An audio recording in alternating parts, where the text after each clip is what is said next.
அனைவருக்கும் வணக்கம். இந்த வீடியோவில் நம்ம என்ன பார்க்க போகிறோம் அப்படின்னா, ஜனவரி மாதம், அதாவது 2024ஆம் ஆண்டிற்கான ஜனவரி மாதத்திற்கான மிக மிக முக்கியமான நடப்பு நிகழ்வுகள் தான் பார்க்க போகிறோம். இந்த கரண்ட் அஃபேர்ஸ் எது சம்மந்தப்பட்டது அப்படின்னு கேட்டால், இந்தியா சம்மந்தப்பட்ட விஷயங்கள் எல்லாமே வரும். சரிங்களா? நம்ம டிஎன்பிஎஸ்சிக்கு இந்தியா சம்மந்தப்பட்ட நடப்பு நிகழ்வுகளும் ப்ளஸ் தமிழ்நாடு சம்மந்தப்பட்ட நடப்பு நிகழ்வுகளும் தான் அதிகமாக கேட்பாங்க. ஸோ ஃபஸ்ட்டு நம்ம ஜனவரியில் இந்தியா சம்மந்தப்பட்ட நடப்பு நிகழ்வுகள் ரொம்ப ரொம்ப முக்கியமானது, கண்டிப்பாக எக்ஸ்பெக்ட் பண்ணலாம் அப்படிங்கிற மாதிரி கேள்விகள் இருக்கும் இல்லையா? அதை மட்டும் நான் ஒரு 50 கரண்ட் அஃபேர்ஸ் இதில் கொடுத்துருக்கேன்.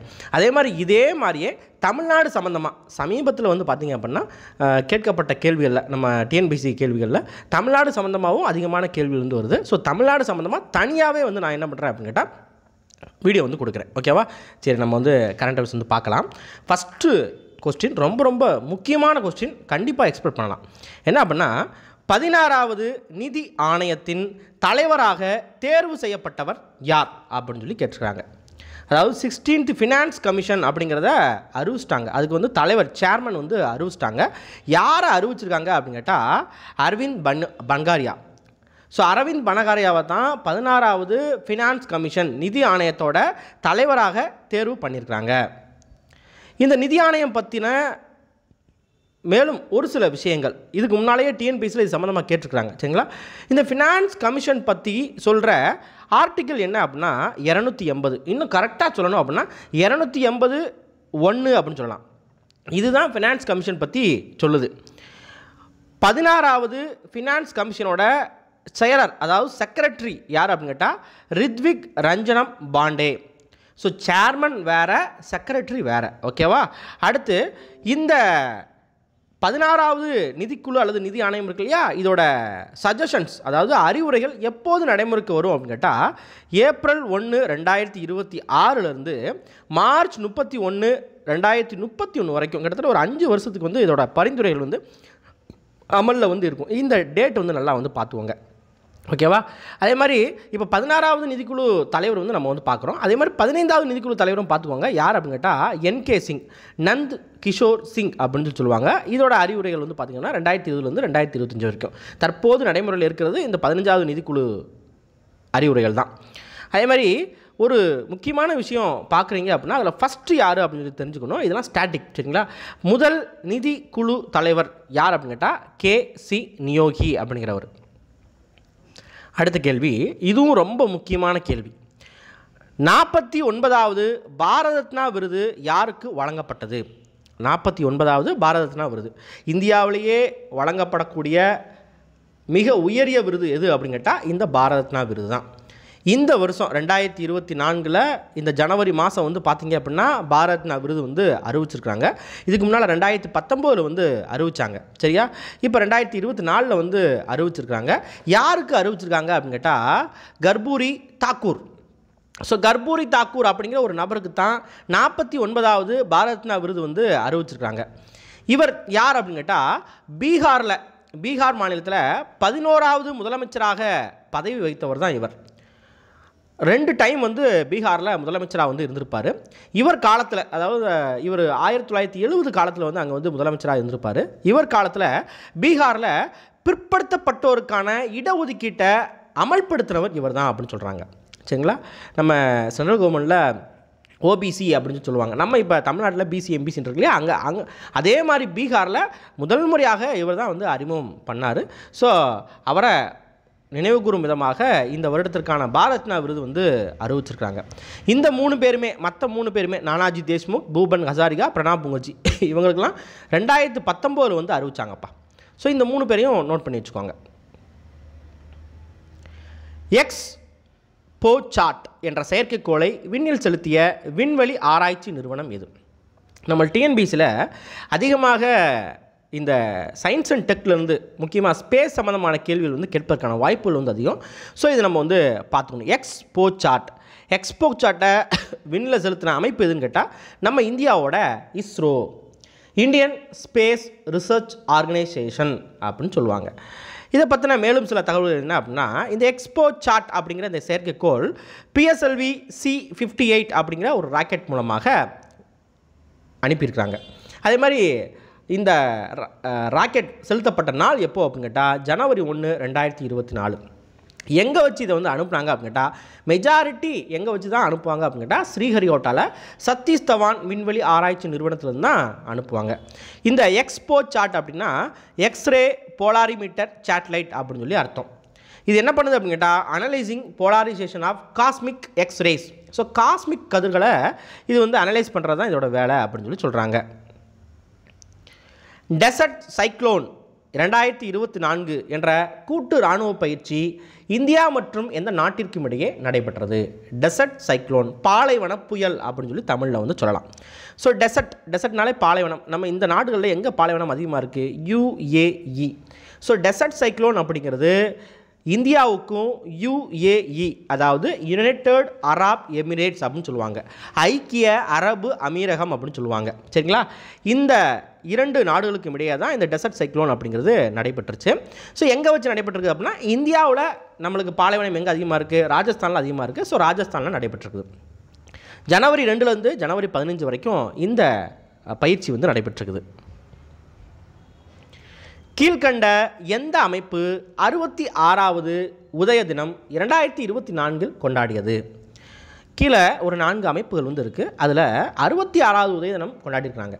அப்போ நம்ம என்ன தெரிஞ்சுக்கணும் அப்படின்னா ஒவ்வொரு அமைப்புக்கும் எந்த ஆண்டு வந்து உருவாக்கியிருக்காங்க அப்படின்னு சொல்லி நம்மளுக்கு வந்து தெரிஞ்சுக்கணும். சரிங்களா? மிக முக்கியமான அமைப்புகள் மட்டும் தெரிஞ்சுக்கோங்க, எல்லா அமைப்புகளும் தெரியணும்னு அவசியம் இல்லை. ஸோ இந்த 66வது உதய தினம் கொண்டாடின அமைப்பு எது அப்படின்னு கேட்டால் DRDO, அதாவது defence research and development organisation அப்படின்னு சொல்லுவாங்க. ஜனவரி 1, 2024 இந்த 66வது உதய தினம் வந்து கொண்டாடிருக்கிறாங்க. அப்போ இந்த அமைப்பு எப்போ உருவாக்குனாங்க அப்படின்னு கேட்டால் 1958 வந்து உருவாக்குனாங்க. இதோட ஹெட் குவார்ட்டர்ஸ் வந்து பார்த்திங்க அப்படின்னா டெல்லியில் வந்து இருக்குது. சரிங்களா? முதல்ல இந்த DRDOனா என்னன்னு தெரிஞ்சுக்கோங்க. அதாவது பாதுகாப்பு ஆராய்ச்சி மற்றும் மேம்பாட்டு நிறுவனம் அப்படின்னு சொல்லுவாங்க. நம்ம இஸ்ரோ இருக்கு இல்லையா, இஸ்ரோ மாதிரியே இதுவும் ஒரு அமைப்பு. தற்போதைய சேர்மன் யார் அப்படின்னு கேட்டால் வி காமத். பிரிக்ஸ் அமைப்பில் புதியதாக சேர்க்கப்பட்ட நாடு எது? பிரிக்ஸ் அப்படிங்கிறது ஒரு இன்டர்நேஷ்னல் ஆர்கனைசேஷன் அப்படின்னு சொல்லலாம். இப்போ சமீபத்தில் புதியதாக ஒரு சில நாடுகளை வந்து சேர்த்துக்கிறாங்க. எந்தெந்த நாடுகள் அப்படின்னு கேட்டால் ஆக்சுவலாக இதுக்குரிய ஆன்சர் என்ன அப்படின்னு கேட்டால் அனைத்தும் அப்படிங்கிறது தான் சரியான விடை. அதாவது எகிப்தை சேர்த்துருக்குறாங்க. ஓகேவா?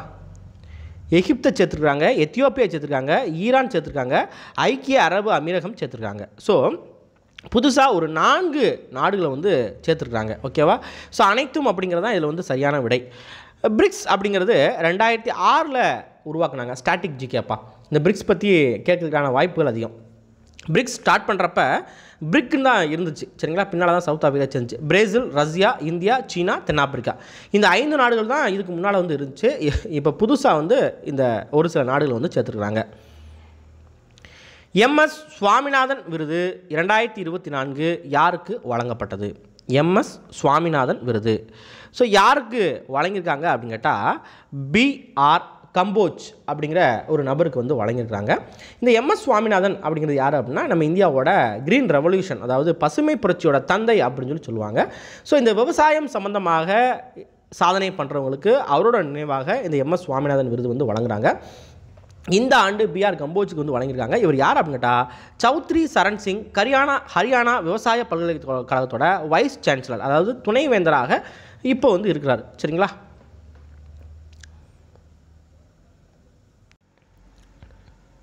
அடுத்த கேள்வி, 2024 T20 ஆடவர் கிரிக்கெட் உலகக்கோப்பை எங்கு நடைபெற உள்ளது? 2024 ஆண்டுக்கான T20 மென்ஸ் வேர்ல்ட் கப் சரிங்களா எங்கே நடைபெற போகுது அப்படின்னு கேட்டால் 2 நாடுகளில் நடைபெற போகுது. அதாவது ஆர்கனைஸ் பண்ணுற நாடுகள் மேற்கிந்திய தீவுகள், அடுத்து America. So answer A and B அப்படிங்கிறது.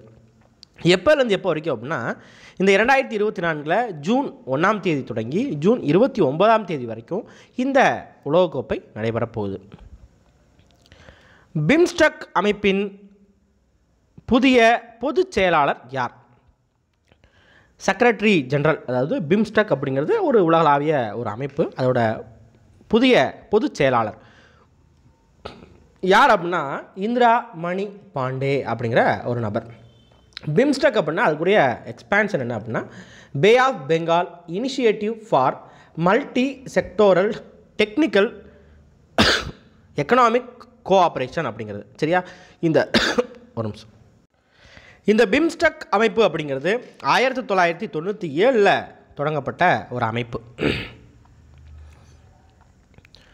காங்கோ குடியரசின் புதிய அதிபர் யார்? காங்கோ குடியரசு, அதாவது ரிப்பப்ளிக் ஆஃப் காங்கோ அப்படின்னு சொல்லுவாங்க. இதோட புதிய அதிபர் யார் அப்படின்னு கேட்டால் ஃபெலிக்ஸ் சிசேகேடி அப்படிங்கிற ஒரு நபர்.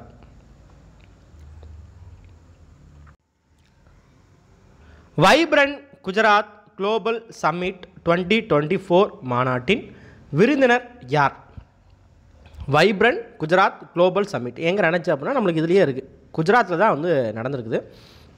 இதோட சீஃப் கெஸ்ட்டாக UAE, அதாவது யுனைடெட் அரப் எமிரேட்ஸ், இதோட பிரசிடெண்ட் வந்து வந்திருக்காங்க. அவங்க பேர் என்ன அப்படின்னா ஷேக் முகமது பின் சயீத் அல் நஹ்யான் அப்படிங்கிறது. ஹென்லி பாஸ்போர்ட் தரவரிசை 2024 பட்டியலில் இந்தியாவின் தரவரிசை என்ன? ஹென்லி, அதாவது ஒவ்வொரு வருஷமும் வந்து பார்த்திங்க அப்படின்னா இந்த பாஸ்போர்ட் இண்டெக்ஸ் லிஸ்ட்டு வந்து விடுவாங்க இந்த ஹென்லி அப்படிங்கிற ஒரு அமைப்பு. இந்த இதில் நம்ம இந்தியாவோட தரநிலை 2024 எவ்வளோ அப்படின்னு கேட்டால் 80 அப்படிங்கிறது. என்ன ஒரு விஷயம் அப்படின்னா 2023லையும் நம்ம இந்தியாவோட ரேங்க் என்ன அப்படின்னா 80 தான்.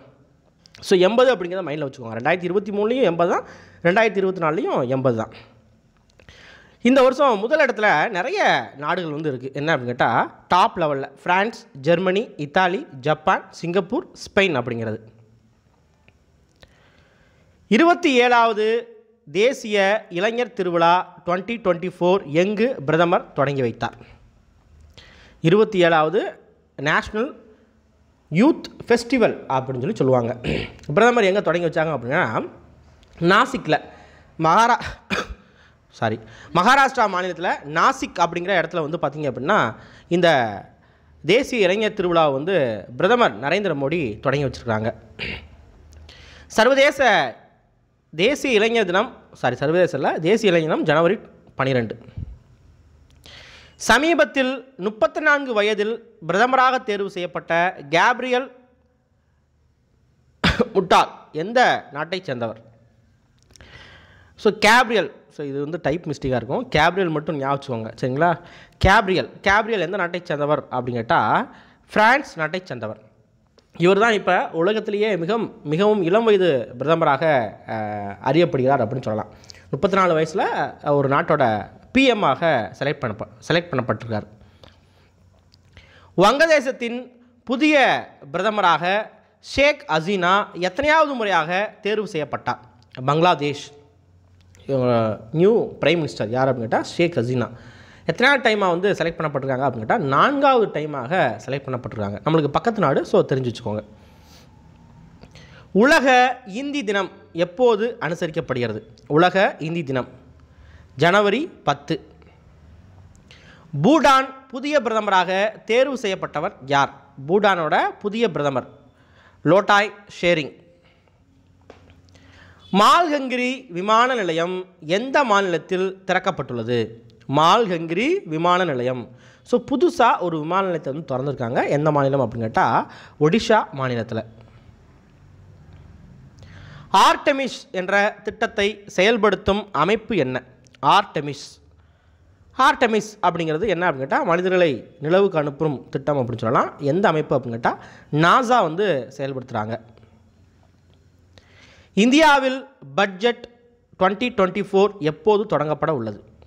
இந்தியாவில் பட்ஜெட் 2024 ஆண்டுக்கான பட்ஜெட் எப்போ ஸ்டார்ட் பண்ண போகிறாங்க அப்படின்னா 31 ஜனவரி. அதாவது நம்ம இந்த வருஷம் தாக்கல் பண்ணுற பட்ஜெட் வந்து பார்த்திங்க அப்படின்னா ஒரு முழு பட்ஜெட் வந்து கிடையாது. இது வந்து ஒரு இடைக்கால பட்ஜெட் அப்படின்னு சொல்லலாம்.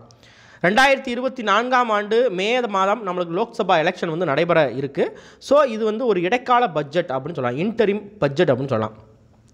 31ஆம் தேதி ஜனவரி 31ஆம் தேதி குடியரசுத் தலைவர், எப்பயுமே வந்து குடியரசுத் தலைவர் தான் அது வந்து தொடங்கி வைப்பார். பிப்ரவரி 1ஆம் தேதி மத்திய நிதியமைச்சர், தற்போதைய நிதியமைச்சர் யார் அப்படின்னு கேட்டால் நிர்மலா சீதாராமன், அவங்க தான் பட்ஜெட் வந்து உரையாற்றுவாங்க. அதே மாதிரி இந்த பட்ஜெட் நடக்கிறப்ப ஜாயிண்ட் சிட்டிங் தான், கூட்டம் தான் நடக்கும். லோக்சபாவும் ராஜ்யசபாவும் சேர்ந்து தான் வந்து வச்சுருப்பாங்க.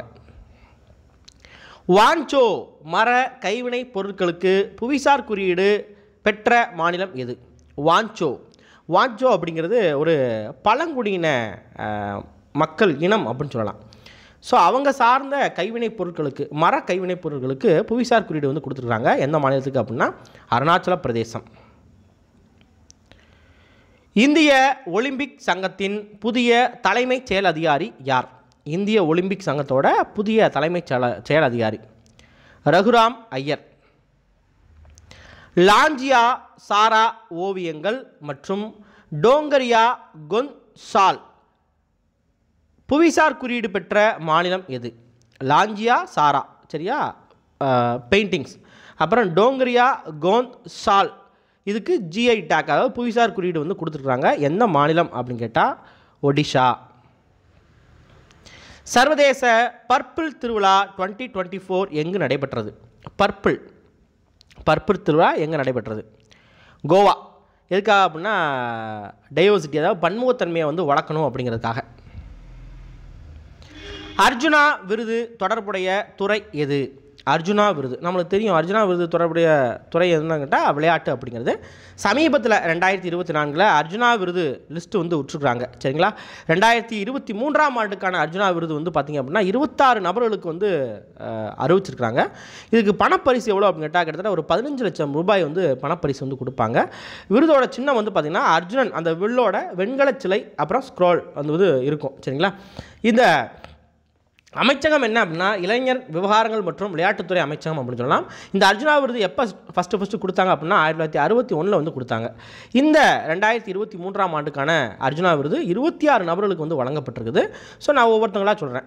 ஓஜஸ் பிரவீன் தேவடாலை வில்வித்தை, அதிதி கோபிச்சந்த் சுவாமி வில்வித்தை, முரளி ஸ்ரீசங்கர் தடகளம், பருள் சௌத்ரி தடகளம், முகமது இசாமுதீன் குத்துச்சண்டை, வைஷாலி சதுரங்கம். இங்கே வந்து பாருங்கள், இதில் வைஷாலி வந்து பார்த்திங்க அப்படின்னா நம்ம தமிழ்நாட்டை சேர்ந்தவங்க, சரியா. ஸோ இதை வந்து நல்லா ஞாபகம் வச்சுக்கோங்க. செஸ்ஸில் வந்து பார்த்திங்க அப்படின்னா இவங்களுக்கு அர்ஜுனா விருது வந்து கொடுத்துருக்காங்க. அடுத்து கிரிக்கெட்டில் முகமது ஷமிக்கு வந்து கொடுத்துருக்காங்க. அனுஷ் அகர்வாலா குதிரையேற்றம், திவ்ய கிருதி சிங் குதிரை சவாரி ஆடை, குதிரை சவாரி, சரிங்களா. அடுத்து தீக்ஷா தாகர் கோல்ஃபு, கிருஷ்ணன் பகதூர் பதக் ஹாக்கி, சுசிலா சானு ஹாக்கியும் நல்லா பார்த்துக்கோங்க. பவன்குமார் கபடி, ரித்து நேக்கி கபடி, நஸ்ரீன் கோகோ. அடுத்து வந்து பார்த்திங்க அப்படின்னா ஃபிங்கி. அடுத்து ஐஸ்வரி பிரதாப் சிங் தோமர். ஸோ